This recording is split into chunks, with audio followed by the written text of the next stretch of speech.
اعوذ باللہ من الشیطان الرجیم بسم اللہ الرحمن الرحیم۔ معزز ناظرین السلام علیکم ورحمۃ اللہ وبرکاتہ۔ ناظرین، ہم اپنی آج کی ویڈیو میں جس بزرگ ہستی کا ذکر آپ کے سامنے کریں گے وہ ہے حضرت عزیز الدین پیر مکی جنیدی رحمۃ اللہ علیہ۔ حضرت عزیز الدین پیر مکی لاہور کے قدیم و اکابر اولیاء میں سے ایک ہیں۔ اللہ رب العزت کے اس ولی کو جو کچھ ملا وہ خانہ خدا سے ملا۔ اللہ کے اس محبوب بندے نے 12 سال تک خانہ خدا میں سجدہ ریزیوں میں گزارے، صبر و شکر سے کام لیا، شب سحری میں اللہ کے حضور گریاں زادیاں کی، دن رات یاد الہی میں بسر کر دیے۔ آخر ایک دن ندائے غیبی سے اشارہ ہوا کہ جا تو میرا دوست ہے اور میں تیرا دوست ہوں، تو میرے در پر جھکا رہا، جا اب دنیا تیرے در پر جھکے گی، تو میرے محبوب کا شدائی، جا دنیا تیری شدائی بنے گی، تو نے میرا نام ورد زباں کیا، جا تیرا نام دنیا میں بلند ہوگا۔ آخر یہ اللہ کا ولی فضل باری سے اکمل ہوا۔ یہ وہی فضل خدا بندی ہے جو آج بھی پیر مکی کے در پر چشمہ فیض کی صورت میں جاری ہے۔ آپ رحمۃ اللہ علیہ کا اصل نام عزیز الدین تھا، لیکن آپ رحمۃ اللہ علیہ مکہ میں 12 سال گزارنے کی وجہ سے پیر مکی مشہور ہوئے۔ آپ رحمۃ اللہ علیہ کے والد کا نام سید عبداللہ تھا۔ سید عبداللہ اللہ کا نیک بندہ اور مجاہد و عابد تھا۔ آپ رحمۃ اللہ علیہ کے والد بغداد کے ایک نواحی گاؤں کے رہنے والے تھے۔ حضرت بھی اسی گاؤں میں پیدا ہوئے۔ آپ رحمۃ اللہ علیہ کے والد ایک ایماندار تاجر تھے۔ سامان خرد و نواش کی خرید و فروخت پر گزر اوقات ہوتی تھی۔ مالی حالت اچھی نہ تھی۔ اس ماحول میں حضرت عزیز الدین کی پرورش ہوئی۔ ابتدا میں معمول تعلیم کی جب ذرا ہوش سنبھالا تو وہاں ایک بندے سے ملاقات ہوئی۔ اس نے آپ رحمۃ اللہ علیہ کی زندگی کی سوچ کا دھارا بدل دیا۔ انہوں نے بتایا کہ بیٹا، اگر تجھے خدا مل گیا تو سمجھ دنیا کی ہر چیز مل سکتی ہے، لیکن اگر انسان حصول دنیا کی خاطر اپنی زندگی ضائع کر دے تو پھر رضا الہی کا حصول ممکن نہیں رہتا۔ بہتر یہی ہے خدا کو تلاش کر۔ چنانچہ اللہ کے اس نیک بندے کی نصیحت آپ رحمۃ اللہ علیہ کا کام تمام کر گئی۔ آپ رحمۃ اللہ علیہ اسی روز سے آخرت کے طالب حب الہی کی راہ پر گامزن ہو گئے، کیونکہ یہ فرمان خدا ہے کہ جو کوئی ایمان لائے اسے چاہیے کہ اللہ کی محبت میں سب سے زیادہ مگن ہو جائے۔ چنانچہ ایسا ہی ہوا۔ آپ رحمۃ اللہ علیہ اللہ کے اس بندے کے مرید ہو گئے اور اس کی رہنمائی میں راہ حق پر چل دیے۔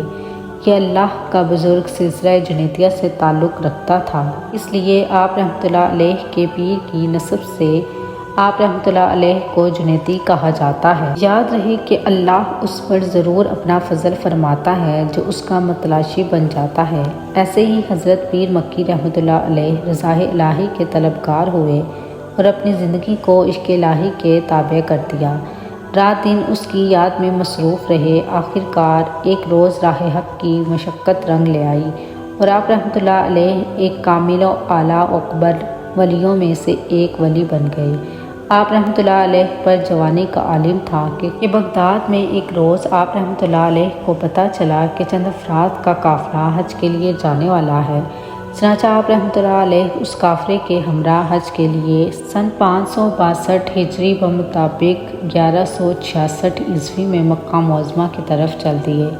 منزل پہ منزل آپ رحمۃ اللہ علیہ مکہ پہنچے، وہاں اسی سال حج ادا کیا اور اس کے بعد وہیں قیام کیا، اور 12 سال کے عرصے میں آپ رحمۃ اللہ علیہ نے خوب ریاضت و عبادت کی اور یاد الہی سے اپنے رب کو راضی کیا۔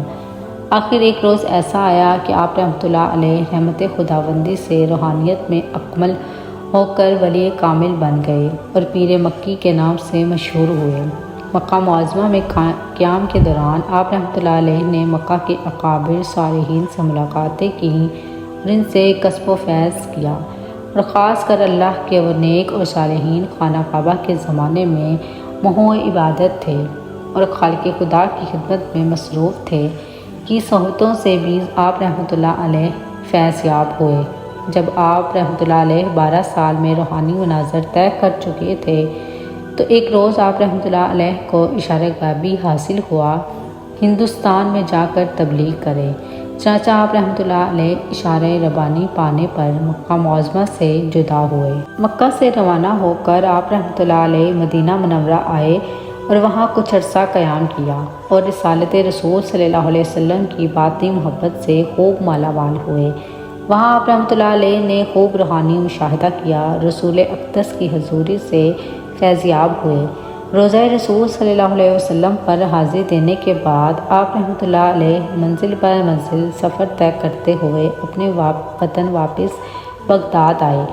شہر سے اپنے گاؤں میں گئے اور وہاں کچھ دیر قیام کرنے کے بعد آپ رحمۃ اللہ علیہ نے ہندوستان کی طرف سفر اختیار کیا۔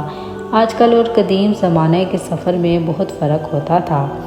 آپ رحمۃ اللہ علیہ کے زمانے کا سفر بے حد مشکل تھا، راستے میں بے شمار مصائب سے دوچار ہونا پڑتا تھا۔ بغداد سے لاہور تک کا سفر 2 سے 3 ماہ میں طے ہوتا تھا۔ چنانچہ آپ رحمۃ اللہ علیہ نے سن 574 ہجری کے آخری ماہ میں سفر اختیار کیا اور منزل بہ منزل اگلے سال سن 575 ہجری کے شروع میں لاہور پہنچ گئے۔ راستے میں آپ رحمۃ اللہ علیہ نے کئی مقام پر سیر و سیاحت کی اور کئی نیک انسانوں سے ملاقاتیں بھی کی اور خاص کر کے سرحدی پہاڑی علاقوں کو عبور کرنے کے لیے خاصی دقت کا سامنا کرنا پڑا، لیکن رحمت خداوندی سے اللہ کا یہ ولی خیر و عافیت سے لاہور پہنچ گئے۔ آپ رحمۃ اللہ علیہ کی آمد کے بارے میں تذکرہ پیر مکی میں لکھا ہے کہ آپ رحمۃ اللہ علیہ مکہ معظمہ سے تمام ممالک اسلامیہ کی سیر و سیاحت کرتے ہوئے حسب القاعِ ربانی مدینہ الاولیاء لاہور تشریف لائے۔ یہ اندازاً سن 575 بمطابق سن 1179 کا زمانہ تھا، جبکہ لاہور کا حاکم خسرو ملک تاج الدولہ غزنوی تھا، جو خاندان غزنویہ کا آخری حکمران تھا۔ صاحب غزیۃ الصفیہ نے اپنی کتاب میں آپ رحمۃ اللہ علیہ کی آمد کے بارے میں لکھا ہے کہ آپ رحمۃ اللہ علیہ پہلے بغداد سے مکہ معظمہ تشریف لائے، 12 سال تک وہاں قیام فرمایا اور مجاورات بیت اللہ میں معتکف رہے اور پیر مکی کے خطاب سے مخاطب ہوئے۔ بعد ازاں بیان ربانی مکہ معظمہ سے عالم ہندوستان ہوئے اور سال سن 574 ہجری میں جبکہ سلطان شہاب الدین غوری نے لاہور کا محاصرہ کیا ہوا تھا، لاہور میں فائز ہوئے۔ خسرو الدین زیور الدولہ خسرو شاہ لاہور کا فرما روا تھا، اس کے محاصرے سے تنگ آ گیا اور حضرت عزیز مکی کی خدمت میں حاضر ہوا۔ حضرت نے دعا کی اور فرمایا کہ حق تعالیٰ کی طرف سے تجھ کو 6 سال تک اور امان رہے گا۔ بعض ازاں اس اقلیم کا قبضہ مملکت شام سے غوری کو دیا گیا۔ بس اس سال سلطان شہاب الدین غوری لاہور سے ناکام واپس گیا اور پھر سن 580 میں برائے سیالکوٹ لاہور ہوا اور پہلا قلعہ سیالکوٹ تعمیر کر کے لاہور کا محاصرہ کیا اور پھر فتح حاصل کی۔ لاہور میں حضرت علی حجویری رحمۃ اللہ علیہ کا مزار اقدس اوریہ اور صحالیہ کے ہر دور میں توجہ کا مرکز رہا ہے۔ چنانچہ جو بزرگان دین حضرت علی حجویری رحمۃ اللہ علیہ کے بعد لاہور میں تشریف لائے، انہوں نے آپ رحمۃ اللہ علیہ کے مزار پر ضرور حاضری دی۔ اس لیے جب آپ حضرت پیر مکی رحمۃ اللہ علیہ لاہور میں تشریف لائے تو سب سے پہلے داتا گنج بخش رحمۃ اللہ علیہ کے مزار پر کچھ عرصہ مقیم رہے، ذکر و فکر میں مشغول رہے۔ اس کے بعد آپ رحمۃ اللہ علیہ نے اس جگہ پر قیام کیا جہاں آج آپ رحمۃ اللہ علیہ کا مزار ہے۔ یہ علاقہ اس زمانے میں آبادی سے بالکل باہر تھا۔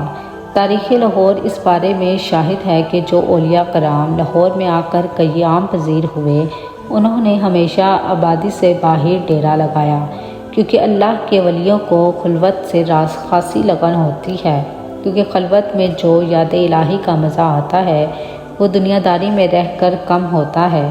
شروع میں آپ رحمۃ اللہ علیہ نے اپنی رہائش کے لیے کچی مٹی کا ایک حجرہ بنایا اور اس میں دن رات گزارتے، جو بارگاہ رب العزت کی طرف سے مل جاتا اس پر قناعت کرتے۔ اس کے بعد آہستہ آہستہ لوگ آپ رحمۃ اللہ علیہ کی طرف مائل ہوئے اور آپ رحمۃ اللہ علیہ کا قیام گاہ پر آنے لگے۔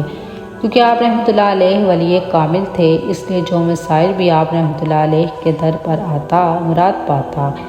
بے شمار بیماریوں کو آپ رحمۃ اللہ علیہ کی دعا سے صحت حاصل ہوئی۔ آپ رحمۃ اللہ علیہ غم زدہ اور مصیبت زدوں کے دکھ کا مداوا ہوا۔